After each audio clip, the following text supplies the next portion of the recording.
আমি তানজুরা তন্নি। আজকের ভিডিওতে আমি আপনাদের সাথে আমাদের শরীরের আয়রন ঘাটতি পূরণ করবে যে খাবার সেই খাবার সম্পর্কে আলোচনা করব। হিমোগ্লোবিন উৎপাদনের জন্য আয়রন অত্যাবশ্যক।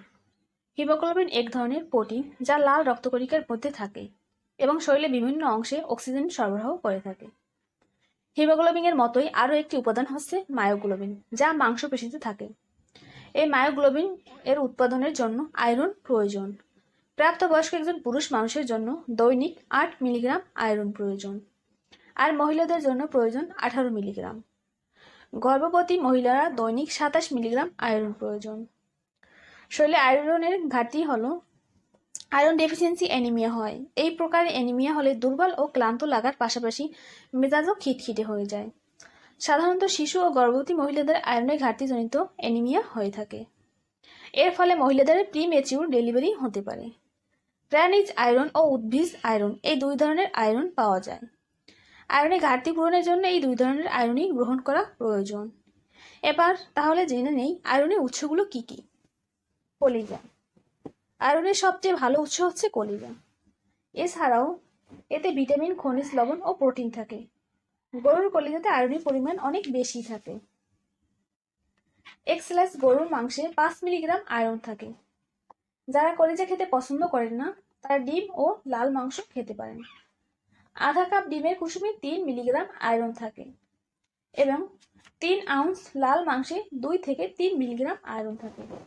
ডাল। আয়রনের একটি ভালো উৎস হচ্ছে ডাল। 1 কাপ ডালে 6 মিলিগ্রাম আয়রন থাকে এবং প্রচুর পরিমাণে ফাইবার থাকে। এতে কোলেস্টেরল এর পরিমাণ কম থাকে এবং রক্তের সুগার লেভেল ঠিক রাখে। পালং শাক। 1 কাপ রান্না করা পালং শাকে 6 মিলিগ্রাম আয়রন থাকে। এছাড়াও এতে protein, fibre, calcium, vitamin A ও ই থাকে। রান্না করা পালং শাকে পুষ্টির উপাদান খুব সহজেই শরীর শোষণ করে নিতে পারে। বাচ্চাদের জন্য এটা খুবই প্রয়োজন। সিদ্ধ আলু। সিদ্ধ আলুতে ভিটামিন সি ও বি, প্রচুর পটাশিয়াম থাকার পাশাপাশি উচ্চ মাত্রায় আয়রন থাকে। খোসাসহ একটি সিদ্ধ আলুতে 3 মিলিগ্রাম আয়রন থাকে। ছোলা। 1 কাপ ছোলাতে 5 মিলিগ্রাম আয়রন থাকে এবং এতে প্রোটিনও থাকে। নিরামিষ ভোজীদের জন্য ছোলা আদর্শ খাদ্য। ছোলা খুবই উপাদেয় খাবার। এটা সালাদ ও পাস্তার সাথেও ব্যবহার করা যায়। Dark chocolate. আপনারা জেনে খুশি হবেন যে ডার্ক চকলেটে আমাদের জন্য ভালো। হ্যাঁ, ডার্ক চকলেট আয়রনের একটি ভালো উৎস এবং এতে প্রচুর অ্যান্টিঅক্সিডেন্টও থাকে। কুমড়ার বিচি। 1 কাপ কুমড়ার বিচিতে 2 মিলিগ্রাম আয়রন থাকে।